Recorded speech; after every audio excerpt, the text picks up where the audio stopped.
ఇవాళ మనం మాట్లాడుకుంటున్న బిజినెస్ ఆకాశమే హద్దుగా పెరుగుతుందండి. అయితే ఈ స్టాక్ మనం బంగారం అనుకోవాలా? లేదు వజ్రం అనుకోవాలా? ఈ వీడియోలో డిసైడ్ చేద్దాం.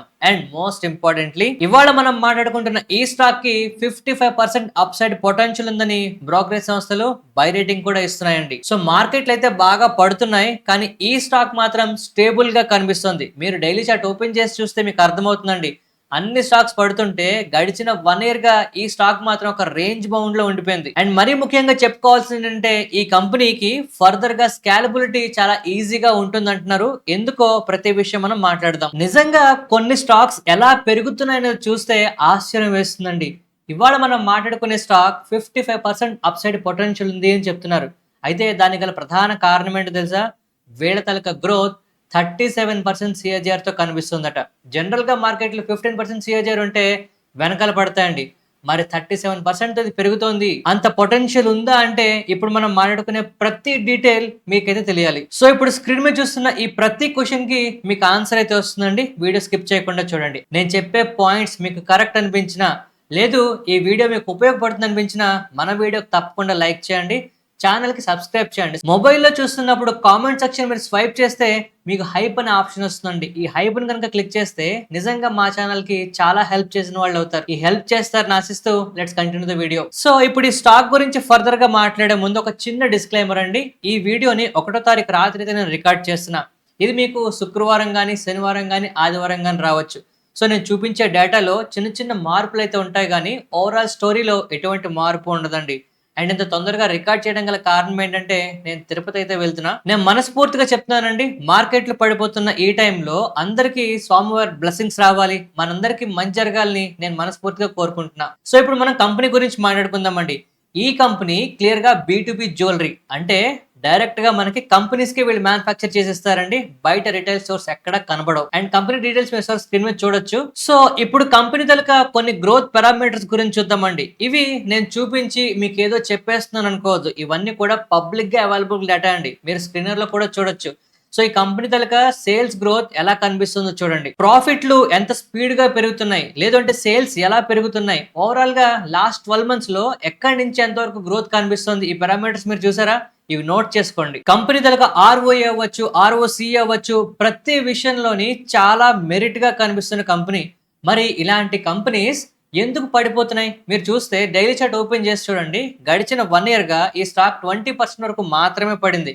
అయితే ఇది స్టేబుల్ గా నిల్చుంది అని చెప్పాలా, లేదు ఫాలింగ్ మార్కెట్ లో కాస్త స్ట్రాంగ్ గా ఉంది అని చెప్పాలా? ఇప్పుడు మనం డిసైడ్ చేద్దాం. సో ఇప్పుడు వాల్యుయేషన్స్ ప్రకారం చూసుకుంటే కంపెనీ తలక పిఈ ఆల్మోస్ట్ 0.17 చాలా లో కనిపిస్తుందండి. అదే పీర్స్ కంపారిజన్ చేసుకుంటే టైటాన్ కి 74 ఉంది, కళ్యాణ్ కి 34 ఉంది. అంటే ఖచ్చితంగా ఇది లోవర్ వాల్యుయేషన్స్ లో దొరుకుతుంది అని అర్థం చేసుకోవచ్చు. సో ఇక్కడ మనకు ఒక విషయం అయితే చాలా క్లియర్. ఇప్పుడు బంగారం విషయంలో కాస్త ఫ్లక్చువేషన్స్ ఉన్నా కూడా కంపెనీ విషయంలో మనకు ఒక క్లియర్ విషయం అయితే అర్థమవుతుంది. Peg ratio, PE ratio further గా మనకి గ్రోత్ అనేది గ్యారంటీగా ఉందనే విషయం మనకు చెప్తున్నాయి. అయితే ఇప్పుడు మనం ప్రధానంగా ఫోకస్ చేయాల్సిన విషయం ఏంటంటే క్యాష్ ఫ్లో అండి. క్యాష్ ఫ్లోస్ విషయంలో కంపెనీ కాస్త నెగిటివ్ గా కనిపిస్తుంది.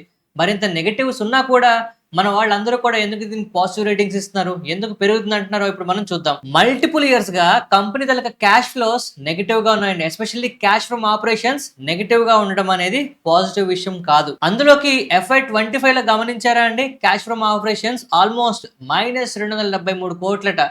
ఇది ఖచ్చితంగా నెగిటివ్ విషయం అండి. సో కంపెనీలో గ్రోత్ అయితే కనిపిస్తోంది, కానీ క్యాష్ మాత్రం స్ట్రక్ అయిపోతుంది. ఇది ఖచ్చితంగా ఫర్దర్ గా ఇంప్రూవ్మెంట్ జరిగిందా లేదా అనేది మనం 100% ఫాలోఅప్ చేయాల్సిన విషయం. ఇక బ్యాలెన్స్ షీట్ చూసారనుకోండి, అప్పులు 100 కోట్ల దగ్గర నుంచి 700-800 కోట్ల వరకు పెరిగిందండి. ఇది మనం నెగిటివ్ గా తీసుకోవాలా అంటే అప్పులతో పాటు అసెట్స్ కూడా మనకి అగ్రెసివ్ గా పెరుగుతున్నాయండి. అందువల్ల ఇది కాస్త స్టాండర్డ్ గా మనం తీసుకోవచ్చు. అయితే కంపెనీ వాళ్ళు ఇక్కడ విషయం చెప్తున్నారు, 2030 కల్లా కంప్లీట్ గా డెట్ ఫ్రీ అవుతాము అని చెప్తున్నారండి. ఇది మనకి పాజిటివ్ విషయం. సో ఇక్కడి నుంచి వీళ్ళ అప్పులు కాస్త పెరిగినట్టు పెరిగి తగ్గుతూ ఉండాలండి. అలా తగ్గుతూ ఉంటే మేనేజ్మెంట్ వాళ్ళు వాళ్ళ మాట నిలబెట్టుకున్నట్టే. మనకు ఫర్దర్ గా అది పాజిటివ్ విషయంగా ఉంటుంది. కాకపోతే షేర్ హోల్డింగ్ విషయంలో మనకి ప్రమోటర్ల వాటా నెమ్మదిగా తగ్గుతూ కనిపిస్తుందండి. ఇది కూడా మనం ఫాలో అప్ చేయాల్సిన విషయం. అయితే కంపెనీ వాళ్ళు ఈ వాటాలు ఎందుకు అమ్ముతున్నారు? గ్రోత్ కోసం అమ్ముతున్నారా, లేదు ఇంకేమైనా కారణాలు ఉన్నాయంటే భయపడేంత స్థాయిలో ప్రమోటర్ వాటాలు తగ్గట్లేదు, కానీ ఖచ్చితంగా దీన్ని కూడా మనం ఫాలో అప్ చేస్తే సరిపోతుంది. అయితే ఇప్పుడు చాలా మంది చేసే ఇదేంటంటే దీన్ని మిగిలిన కంపెనీస్ తో కంపేర్ చేయమని అడుగుతుంటారండి. చూడండి, ఈ కంపెనీ కొన్ని పారామీటర్స్ లో మార్కెట్ లీడర్ అని చెప్పొచ్చు. అలా అని చెప్పి చాలా పెద్ద కంపెనీస్ తో పోటీ పడే రకం అయితే కాదు. సో ఖచ్చితంగా ఒక విషయం అయితే మనకి క్లియర్. ఇప్పుడు బంగారం రేట్లలో ఫ్లక్చుయేషన్స్ కాస్త స్టాండర్డ్గా ఉండి, లేదు బంగారం రేట్లు కాస్త తగ్గినా పెరిగినా ఏం జరిగినా కూడా ఈ కంపెనీలు మనకి లాభపడతాయండి కమింగ్ డేస్ లో. ఎందుకంటే బ్యాక్ ఎండ్ లో చాలా పెద్ద మ్యానుఫ్యాక్చరింగ్ కంపెనీగా మన స్కై గోల్డ్ అండ్ డైమండ్స్ మారబోతోంది. సో ఈ కంపెనీ తరగ పాజిటివ్స్ ఒకసారి చూడండి. అసెట్ లైట్ మోడల్, చాలా ఈజీగా స్కాలబిలిటీ అవుతుంది, హ్యూజ్ అన్యూజ్డ్ కెపాసిటీ. చూడండి, ఈ కంపెనీ ఇంతవరకు ఈ గ్రోత్ అంతా కూడా వాళ్ళ తాలూకా కెపాసిటీ యూటిలైజేషన్ లెస్ దాన్ 50% తో చేస్తుందండి. అంటే ఎటువంటి క్యాపెక్స్ లేకుండానే డబుల్ ద గ్రోత్ వీళ్ళు తీసుకురాగలరు. ఇది కంపెనీ చాలా పాజిటివ్ విషయం. అండ్ డొమెస్టిక్ గా ఎక్స్పోర్ట్స్ విషయంలో వీళ్ళకి చాలా స్ట్రాంగ్ ఆర్డర్ బుక్ అయితే కనిపిస్తుందండి. హయ్యర్ మార్జిన్స్ తో ఇండస్ట్రీలోనే మంచి టైల్ విండ్స్ తో వీళ్ళు కనిపిస్తున్నారు. అయితే ప్రతి కంపెనీ లాగే ఈ కంపెనీకి కూడా కొన్ని రిస్క్లు అయితే ఉన్నాయండి. మెయిన్ గా కాన్సన్ట్రేషన్, క్లయింట్స్ విషయంలో కాస్త కాన్సన్ట్రేషన్ ఎక్కువ ఉందండి. ఇది కాస్త డైల్యూట్ అయితే మంచిది. యాజ్ యూజువల్ గా మనం ముందు చెప్పుకున్నట్టు క్యాష్ ఫ్లోస్ కొంచెం ఇబ్బందికరంగా ఉన్నాయండి. అప్పులు అయితే పెరుగుతున్నాయి. జియో పొలిటికల్ గా రీసెంట్ టైమ్స్ లో మనకి మిడిల్ ఈస్ట్ లో వస్తున్న ఈ విషయాలు కొంతవరకు మార్కెట్ ని లేదా ఈ కంపెనీకి కూడా ఇబ్బంది పెట్టచ్చు. బట్ ఇది తాత్కాలికమే. ఇక వర్కింగ్ క్యాపిటల్ కాస్త ఎక్కువ పెట్టాల్సి ఉంటుంది. అలాగే ప్రమోటర్లు రీసెంట్ గా వాళ్ళ వాటాలని డైల్యూట్ చేస్తున్నారండి. ఇది కూడా మనం కాస్త గమనించాలి. సో ఈ కంపెనీ గురించి మామూలుగా ఒక 2-3 మాటల్లో చెప్పాలి అంటే హై గ్రోత్ ఉండి హై ఎగ్జిక్యూషన్ రిస్క్ ఉన్న ఒక గ్రోత్ కంపెనీగా మనం మాట్లాడుకోవచ్చు. చూడండి, ఇదైతే బైసెల్ రికమెండేషన్ కాదండి. ఒక కంపెనీకి సంబంధించి బేసిక్ ఇన్ఫర్మేషన్ మనం ఏదైతే పబ్లిక్ గా అవైలబుల్ గా ఉందో దాన్ని బేస్ చేసుకుని కంపెనీని ఎలా అనాలిసిస్ చేయాలనేది మనం మాట్లాడుతున్నాం. సో ఫర్దర్ గా కంపెనీ యొక్క యూటిలైజేషన్ పెరగాలి, గ్రోత్ కంపల్సరీగా అక్కడ ఇంప్రూవ్ అవ్వాలి. అట్ ద సేమ్ టైం అప్పులు వీళ్ళు చెప్పినట్టు తగ్గిస్తూ రావాలి. అండ్ మోస్ట్ ఇంపార్టెంట్లీ వీళ్ళ దగ్గర క్యాష్ ఫ్లోస్ ఫర్దర్ గా ఇంప్రూవ్మెంట్ జరగాలి. సో జనరల్ గా వీళ్ళు వేరే కంపెనీస్ కి డైరెక్ట్ గా సప్లై చేస్తారు కనుక రిసీవబుల్స్ మనకి తొందరగా రాకుండా ఉన్నా, రిసీవబుల్స్ పెరిగిపోయినా, లేదు జియోపొలిటికల్ టెన్షన్స్ పెరిగినా, అప్పులు కంటిన్యూస్ గా ఇంకా ఎక్కువ పెరుగుతున్నా మనం దీన్ని రెడ్ ఫ్లాగ్స్ కింద కన్సిడర్ చేయాలంటే ఫ్యూచర్ లో. సో బిజినెస్ పరంగా చూసుకుంటే ఈ కంపెనీ ఒక మాన్స్టర్ లా పెరుగుతుంది అని చెప్పొచ్చు. కానీ క్యాష్ ఫ్లోస్ ఇప్పటి వరకు ఒక నెగటివ్ స్టోరీని మనకు చూపిస్తున్నాయండి. కానీ ఇది భయపడాల్సిన అవసరం లేదంటూ బ్రోకరేజ్ సంస్థలు 55% వరకు పెరిగే ఛాన్స్ ఉంది అని చెప్తున్నారు. అండ్ మోస్ట్ ఇంపార్టెంట్లీ ఈ జియోపొలిటికల్ టెన్షన్స్ ఏమాత్రం తగ్గినా, బంగారం ప్రైసులు కాస్త తగ్గినా కూడా ఈ కంపెనీకి చాలా చాలా ప్రాఫిట్స్ ఫ్యూచర్ లో రావడానికి అవకాశం ఉంటుందండి. ఖచ్చితంగా దీన్ని మనం స్టడీ చేద్దాం. సో ఇంతవరకు మనం మాట్లాడుకున్న ఈ డేటా ప్రకారం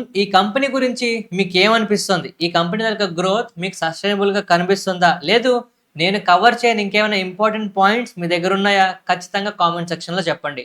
ఈ వీడియో నచ్చితే తప్పకుండా లైక్ చేస్తారని ఆశిస్తూ మరొక మంచి వీడియోతో కలుద్దామండి. ధన్యవాదాలు.